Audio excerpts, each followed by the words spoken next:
Assalamualaikum warahmatullahi wabarakatuh. Alhamdulillah, wassalatu wassalamu ala rasulillah wa ala alihi wa sahbihi wa man tabi'ah, amma ba'. Hadirin wal hadirat, sidang jamaah maghrib yang dirahmati oleh Allah subhanahu wa ta'ala. Mari kita lanjutkan pengajian kita malam ini kaitan dengan masalah sifat Allah, yaitu hayyah.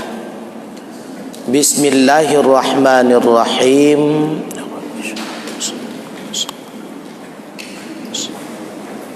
Rabbi zidni ilman nafi'an wa amalan salihan wa rizqan.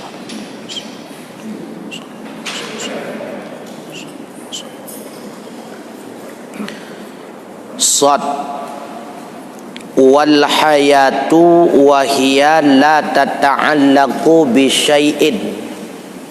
Shin ay li annaha la tatlubu amran zaidan ala qiyamiha bimahalliha bal hiya sifatun tusahihu liman qamat bihil idraka ay tasbutu ayyakuna aliman sami'an basiran wa hiya syartun fil jami'i yalzamu min adamiha adamu jam'i sifatil ma'ani wa la yalzamu min wujudiha wujudun wala adamun wa hadza haqiqatus syarti.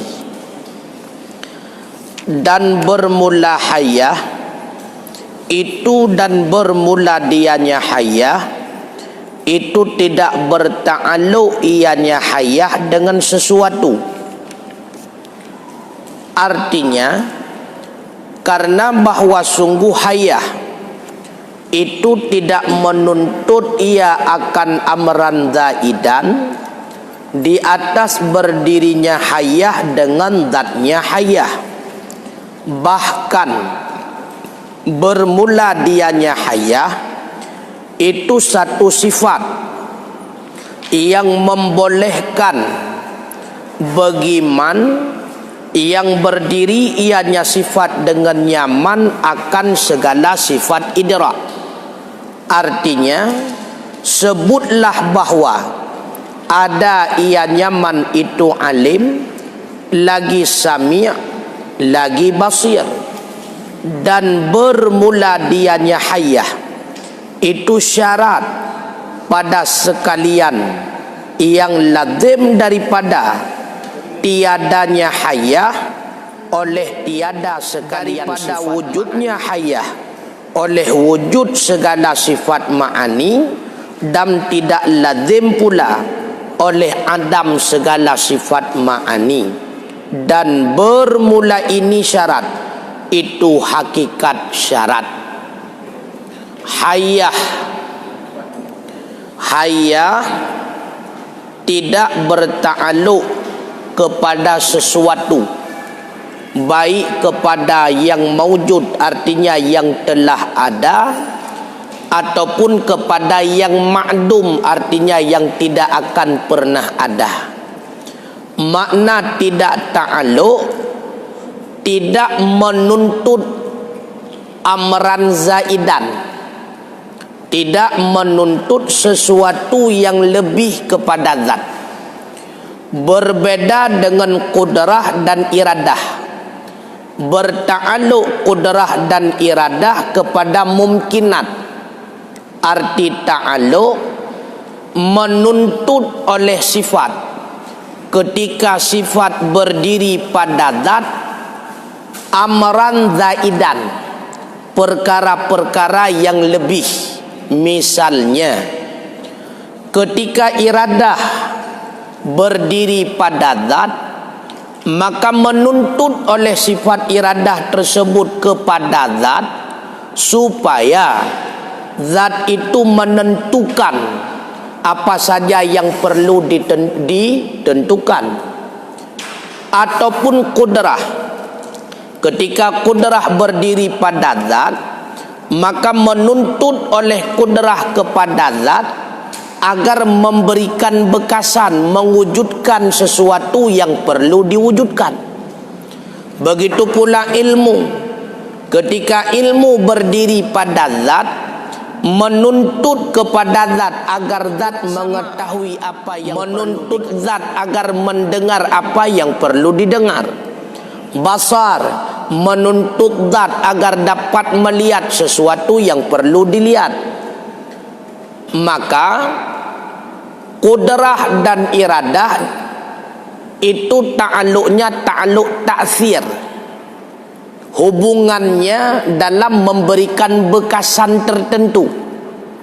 Iradah memberikan bekasan dalam menentukan sesuatu, karena pada dasarnya yang namanya makhluk itu boleh ada, boleh tidak ada. Yang menentukan si makhluk itu menjadi ada ataupun menjadi tiada, itu adalah bekasan daripada perbuatannya iradah. Sedangkan kudrah, bekasannya adalah mewujudkan sesuatu yang telah ditetapkan oleh iradah menjadi wujud, ataupun meniadakan selama-lamanya sesuai dengan ketetapan iradah bahawa tidak boleh ada. Sedangkan hayah itu tidak ada ta'alluq apa-apa.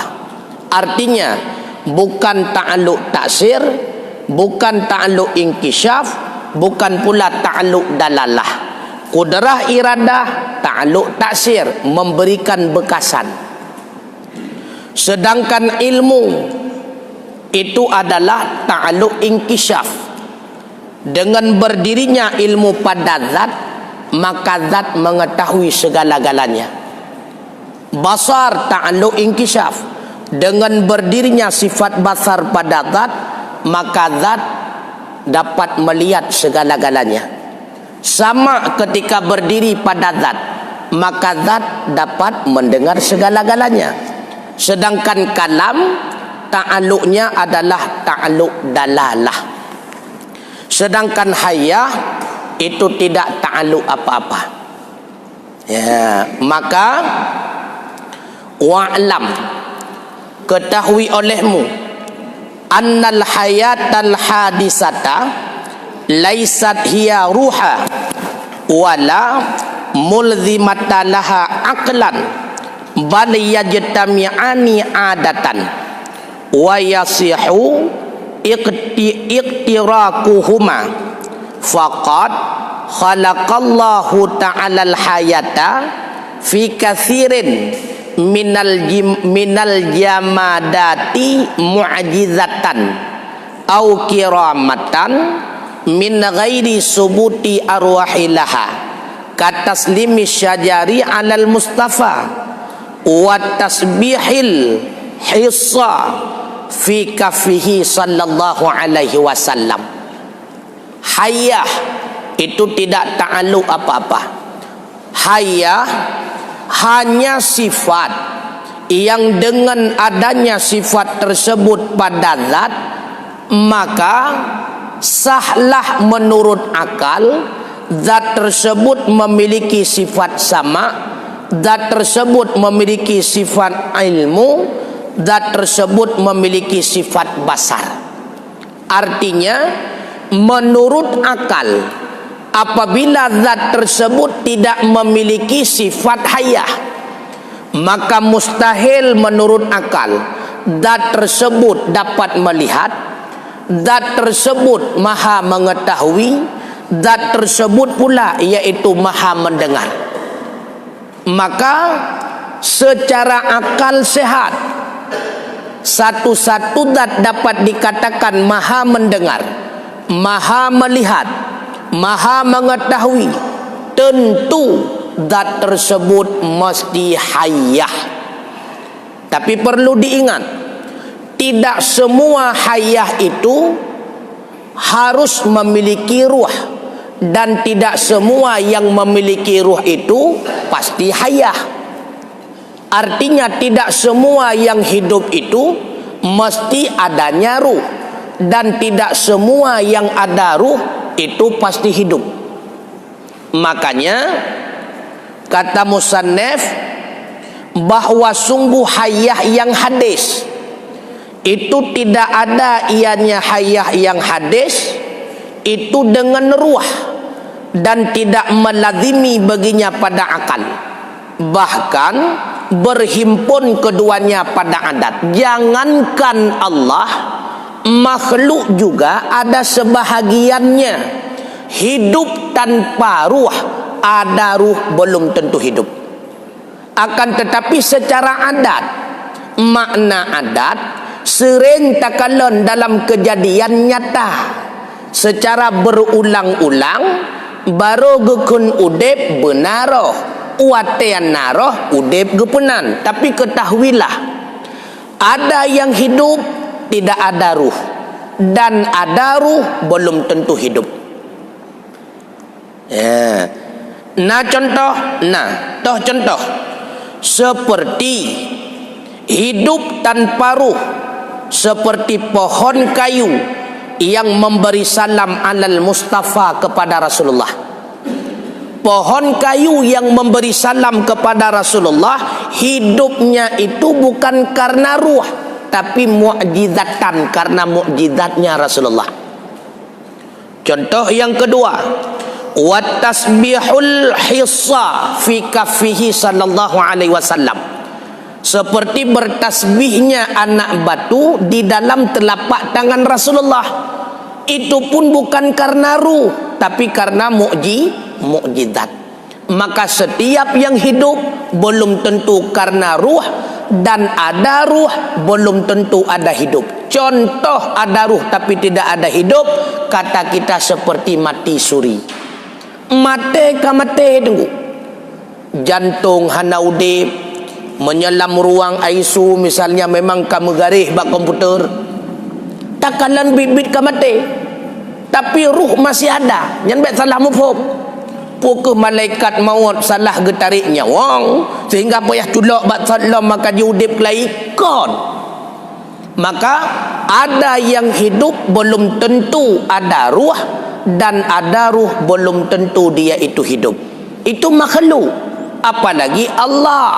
Maka hidupnya Allah bukan dengan ruh. Ya, ambil salah anda. Nah, jadi udip Allah kan gara-gara naruh. Maka syartun fil jami'i yalzamu min adamiha adamu jam'i sifatil ma'ani. Pakon kita pegah Allah nyobu udip, karena lazim apabila sesuatu tidak hidup, pastinya tidak ada sama, tidak ada basar, tidak ada kalam dan sebagainya. Tapi tidak mesti apabila dikatakan hidup harus memiliki ruh. Itu salah.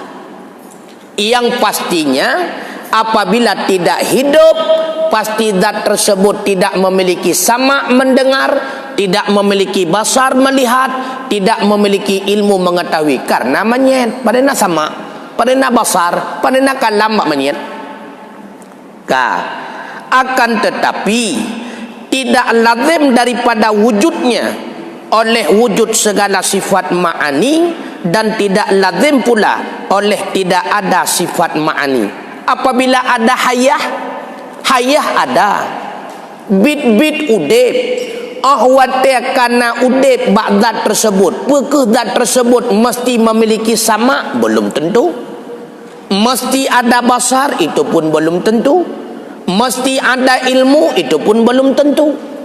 Dan pula ketika ada hayah, tidak bisa dikatakan pula bahwa pasti tidak ada sama, pasti tidak ada basar, pasti tidak ada ilmu. Itu salah. Yang pasti apabila tidak ada hayah, pastinya zat tersebut tidak ada sama, tidak ada basar, tidak ada ilmu. Tapi ketika zat tersebut memiliki hayah, terbenar ada ilmu, terbenar ada sama, terbenar ada basar.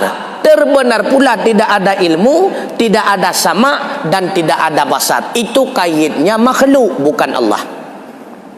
Kalau Allah wajib ilmu, wajib sama, wajib basar, wajib hayah. Apa yang dimaksud dengan wajib?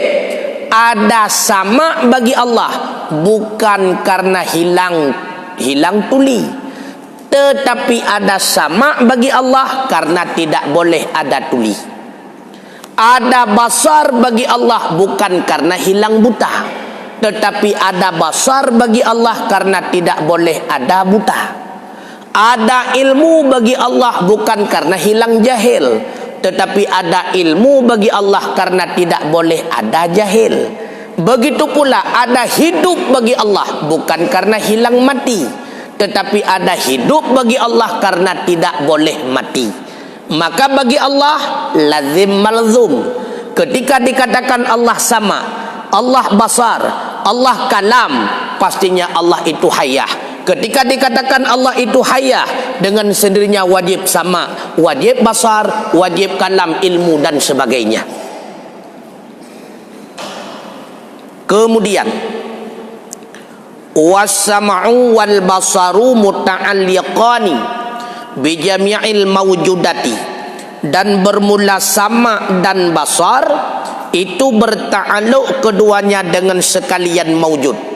Sama basar itu terkait sama dan basar dengan sesuatu yang telah ada, itu mawjud. Arti mawjud sesuatu yang telah ada. Arti wujud kejadian ada. Mawjud sesuatu yang telah ada, wujud kejadian ada. Maka kejadian ada kita makhluk dengan ada Allah berbeda. Kejadian kita yang telah ada dengan Allah yang memang ada itu pun berbeda. Maka bila mana dikatakan mawjud, artinya sesuatu yang telah ada. Allah deh gedinga ban-bandung sesuatu yang kana. Allah deh gekalan ban-bandung sesuatu yang kana. Yang hana, han mungkin deh gedinga, tiban tanya dengar hana. Yang hana, han mungkin gekalan, tiban tanya kalan atra hana. Deh kalan atra yang hana nyo sulit. Yang kenyan yang gekun buta. Oma deh ku kalan ni pak ijak si gampulin je. Padahal ana urang buta gekun. Padahal kon urang ni mata ke. Yang gekun deh kalan bit-bit deh atra yang na. Yang bit-bit gekun deh dengar, gedinga sesuatu ata yang memang na. Gedinga tapi atranya hana yang clear gekun. Maka mendengar dikatakan mendengar adalah mendengar sesuatu yang ada. Bila mendengar sesuatu yang tidak ada, itu tidak dikatakan mendengar, tapi tuli. Melihat adalah melihat sesuatu yang ada. Apabila melihat sesuatu yang tidak ada, itu bukan melihat melainkan buta. Yang karena hayalan cegah sehingga deh macam tu menyekun urun tuha, menyegutun kuan menjajak sangkan hantu padahal ongkur song ku kalian hantu yang kenyang ke urun muda kalian atra yang hana. Maka sama dan basar itu terkait keduanya dengan sesuatu yang telah ada. Maka Allah bisa melihat semuanya, Allah bisa mendengar semuanya, semuanya yang telah ada, baik zat dirinya Allah, sifat dirinya Allah, perbuatan dirinya Allah, ataupun zat makhluk, sifatnya makhluk, perbuatan makhluk, semuanya dapat dilihat oleh Allah, semuanya dapat didengar oleh Allah. Artinya huwa sifatun li maulana jalla wa azza, huwa makna qaimun bi dzatihi yang kasifulahu bihi kullu mawjudin sawaun kana qadiman kadzatihi aw hadisan kasairil hawadisi, wa huwa madhhabu syaikhi Abil Hasan al-Asy'ari. Wa qila innama yata'allaqu bil aswati faqat kaifa kanat. bermula dianya sama dan basar, itu adalah suatu sifat yang berdiri ia dengan zatnya Allah, yang terbuka baginya Allah dengan sebabnya sifat oleh tiap-tiap maujud, bersamaan ada ianya itu qadim seperti zatnya Allah, atau itu hadis seperti ketinggalan segala yang hawadis. Bermula ini itu mazhab Syekh Abi Hasan Al-Asy'ari. Waqila katakil, hanya saja ta'alluq ianya sama dengan segala suara saja-saja, kaifama kanan, bagaimanapun ada ianya bentuk suara. Menurut mazhab Abi Hasan Al-Asy'ari, sama itu adalah sifat yang berdiri pada zatnya Allah. Dengan ada sifat tersebut, tidak ada sedikit pun yang mampu menghalangi dirinya Allah untuk mendengar apapun. Sama satu sifat yang dengan sifat tersebut terbuka segala-galanya bagi Allah Ta'ala. Allah bisa mendengar zat dirinya Allah, sifat dirinya Allah, suara ataupun sifat makhluk, suara makhluk, zat makhluk, semua dapat didengar oleh Allah. Itu mazhab Abi Hasan Al-Asy'ari. Menurut Abi Hasan Al-Asy'ari, zatnya bisa didengar oleh Allah, sifat dirinya bisa didengar oleh Allah, zat makhluk bisa didengar oleh Allah, sifat makhluk bisa didengar oleh Allah. Menurut sebahagian ulama, yang didengar oleh Allah dengan samanya hanya berupa bentuk suara.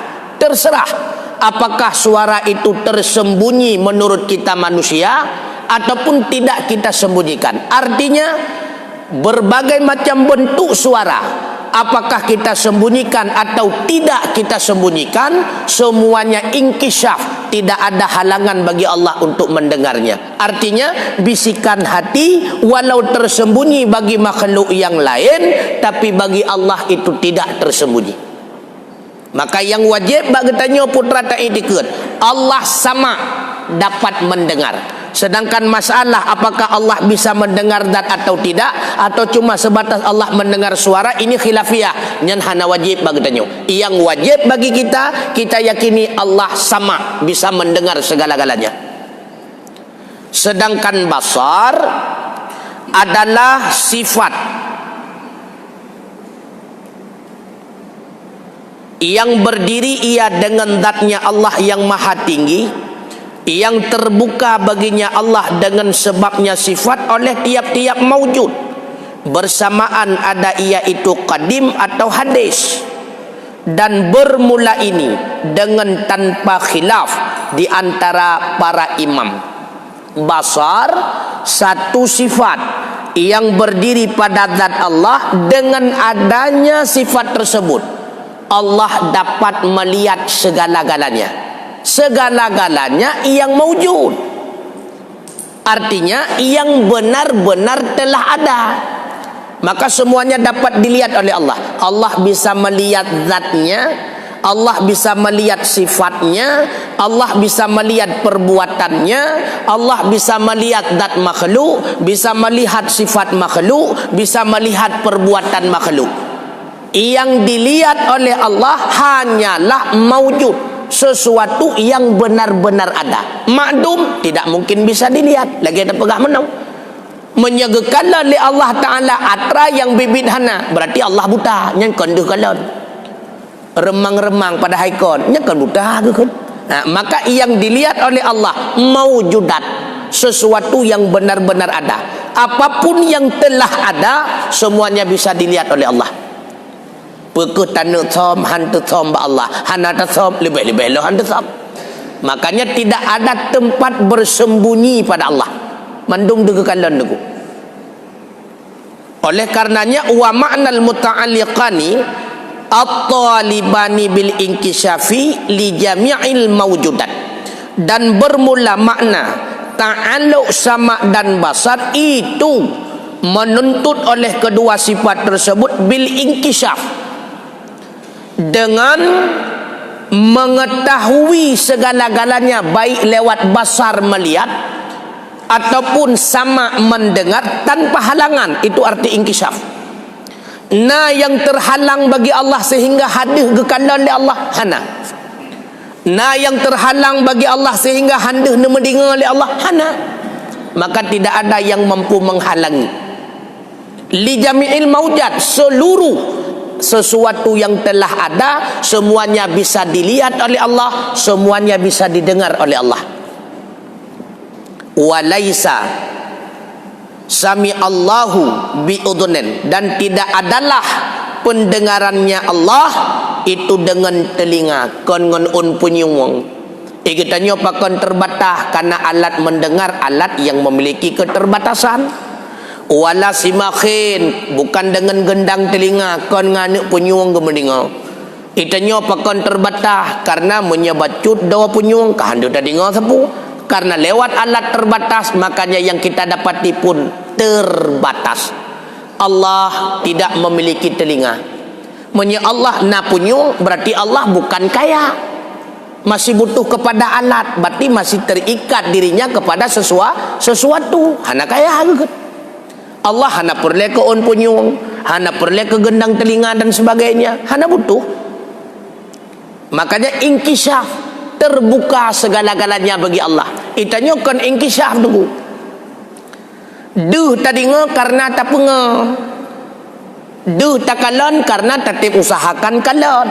Menyahana tak kerahkan kalon, terkalon, hana mempuasit. Mata kabutoi kenan.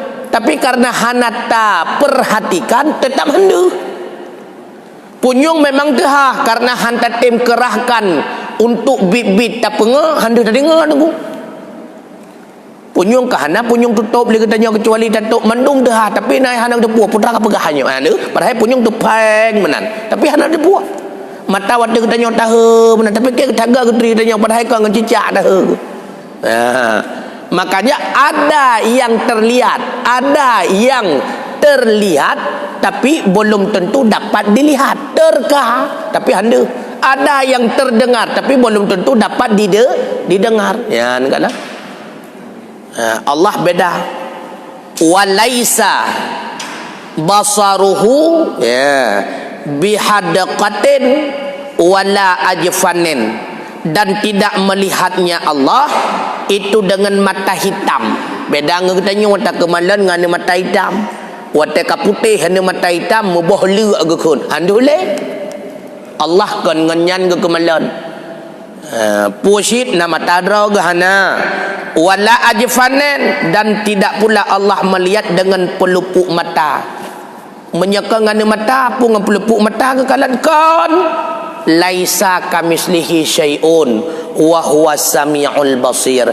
Tidak ada sedikit pun wajah keserupaan antara Allah dengan sesuatu apapun, karena dianya Allah maha melihat dan dianya Allah itu maha mendengar. Ketika dikatakan laisa, tidak sama dan basar Allah dengan makhluk baik pada wujudnya, dan tidak sama pula sama dan basar Allah dengan makhluk pada maujudnya. Menyesurah hana sama pada wujud, na sama bagi Allah, ada sama bagi Allah, ada mendengar bagi Allah, bukan karena hilang tuli, tetapi ada mendengar bagi makhluk karena hilang tuli. Sedangkan mendengar bagi Allah karena tidak boleh ada tuli. Yang beda sama Allah dengan makhluk di segi wujud. Ada sama bagi makhluk karena hilang tuli. Ada sama bagi Allah karena tidak boleh ada tuli. Ada basar bagi makhluk karena hilang buta. Ada basar bagi Allah karena tidak boleh ada buta. Itu beda sama dan basar Allah dengan makhluk tinjauan wujud. Sedangkan tinjauan mawujud, ada sama bagi makhluk, samanya terbatas. Terdengar sesuatu apabila dia kerahkan kekuatan untuk mendengar. Apabila tidak dia kerahkan untuk mendengar, maka sungguh tidak akan terdengar. Dan pendengaran pun bisa terhalang dengan suara-suara yang lain ataupun penghalang-penghalang yang lain. Sedangkan mendengar Allah meliputi segala-galanya. Tidak ada halangan bagi Allah mendengar. Begitu pula basar. Basarnya makhluk terbatas. Dapat dia lihat hanya sebatas, tidak terhalang oleh sesuatu. Dan sesuatu yang terbentuk. Dan sesuatu yang berada pada tempat terang. Sedangkan penglihatan Allah tidak terbatas dan tidak ada satupun yang terhalang. Maka basarnya Allah meliputi segala yang maujudat. Maka itu bedanya sama dan basar Allah dengan sama basarnya makhluk tinjauan maujud, ataupun diistilahkan dengan bahasa lain tinjauan kualitasnya. Jadi tinjauan maujud, tinjauan kualitasnya sama dan basar Allah berbeda dengan kualitasnya sama dan basar makhluk. Tinjauan wujud, tinjauan kejadian adanya sama dan basar bagi makhluk berbeda dengan adanya sama dan basar bagi Allah. Wallahu a'lam bissawab wa ilaihil marji wal ma'ab. Mungkin ada pertanyaan, silakan.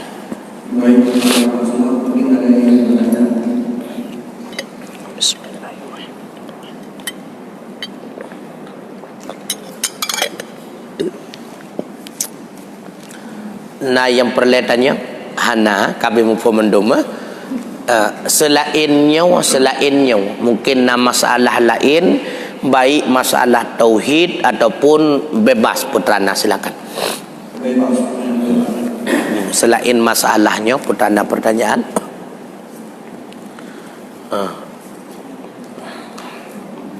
Kata Pak Mihana tentu baju kawai ke dia kan. Tak sambung lom tak kuruneng tu. Hanya dah panjang le, maka Mihana pertanyaan. Tak panjang lom reneng.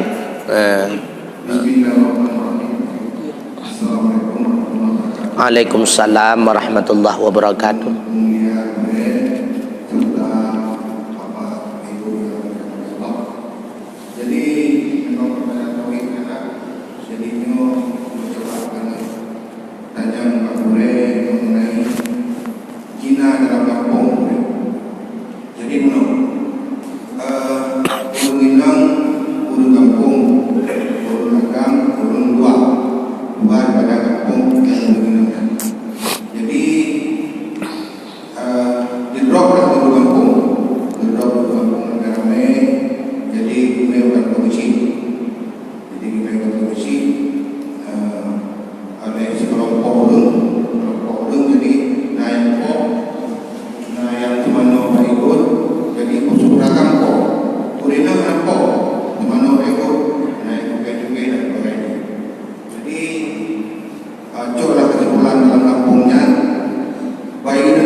Waalaikumsalam warahmatullahi. Tak peluah becut.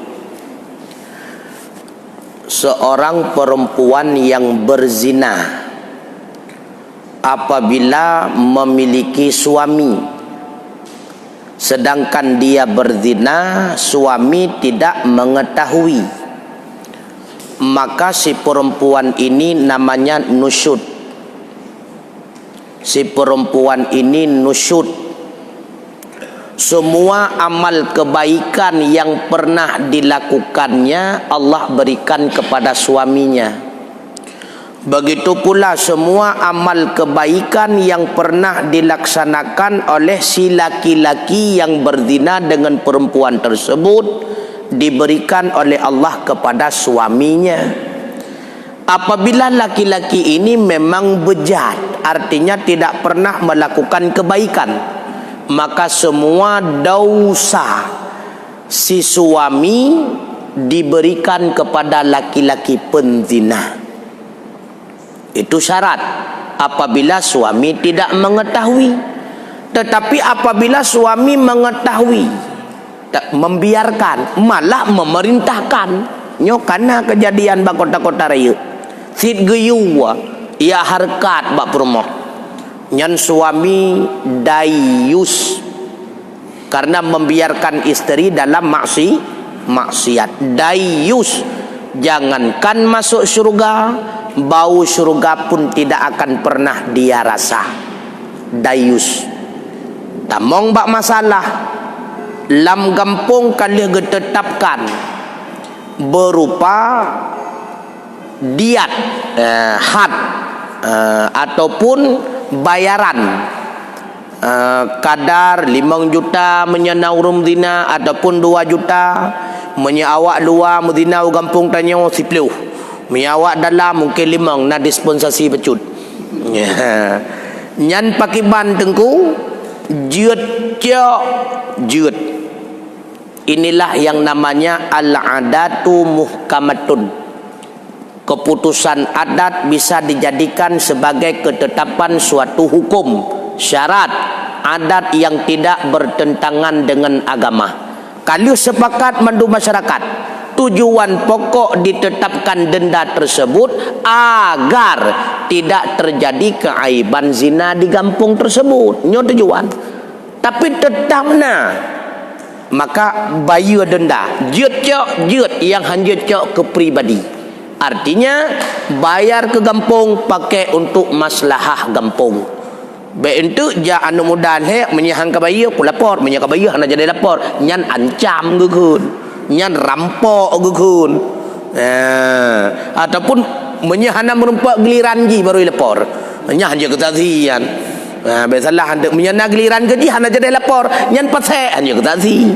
Maka yang tanya sia kameng ana masalah makan bersama karenanya hukum adat yang hanjut poh kuput dia poh gop sahabat lagi tanya warna yang lagi kun pu kun iwan faluh yang membuat lagu kana maling teriak maling nasi dia tanya karena kalau itu meng drop tu maka ji tumbuk gop yang kamu temung drop ya padahal drop lagi nyancit padahal sok-sok hana pubuat lah bengeh lah payah air kampung long pajan baru baca 3 minggu kemudian kakak nang drop urung drop ya ni kalau yang kenyan maling teriak maling jadi poh hanjut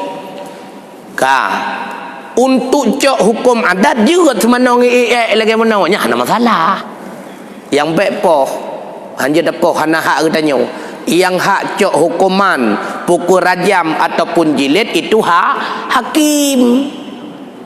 Karena di golom kawin mandua support nyan hakim menyajih kali kawin maka rajam tanom bak simpang rom nganu batai sampai mati itu hakim. Hanjir getanya masyarakat preh lan teput tak pada kuaju hanjir menan hanjir mantungku tadrop tapaksa nikah tugu lebih-lebih lam hanjir tidak sah nikah bila dipaksakan.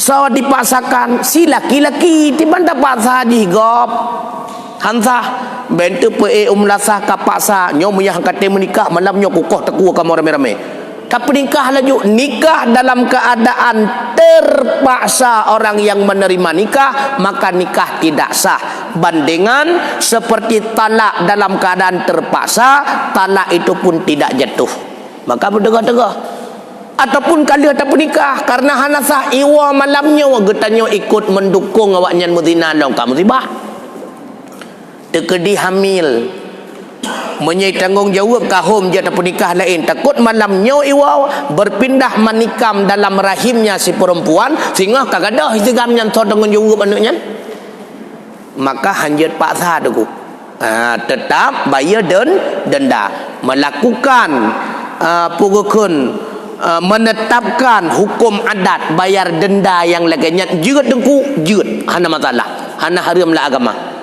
yang baik pegat hukum laganya ada pribadinya dia dengku menyatu umum hana masalah karena hukum adat kampung yang baik ada pribadi Padahal hukum yang berlaku adat 75 ribu ya. Karena li katanya bengah tatai gaji. Karena yang mutina dengan cewek katanya, "Bek, kerja 80 juta." Nyanyi kan. Anjir benar ni. Ka wallahu alam bisawab. Oh kami wate ya. Assalamualaikum warahmatullahi wabarakatuh.